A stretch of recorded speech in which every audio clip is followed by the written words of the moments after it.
Gagawa po tayo ng pako salad.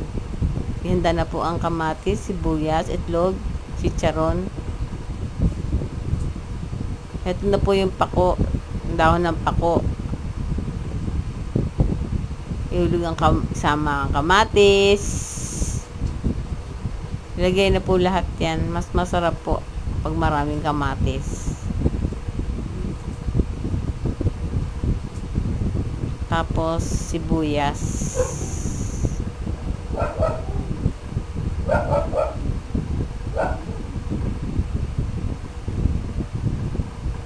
Tapos lagyan po natin ng chicharon.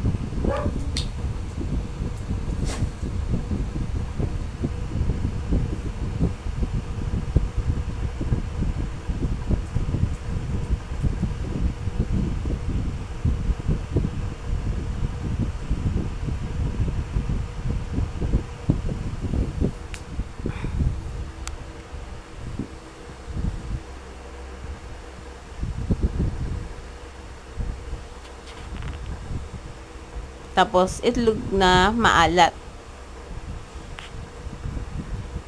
Ganyan lang po ang paggawa ng pako salad. Ayan, durug-durugin po yung itlog na pula.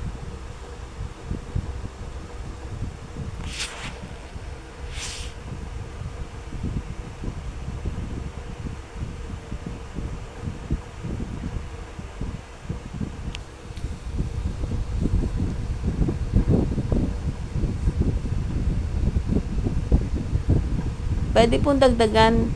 Depende na po sa inyo kung gusto niyo marami itlog na pula. Hindi na po kailangan lagyan ng asin. Maalat na po kasi yung itlog. Finish na po. Ayun na po, longganisa.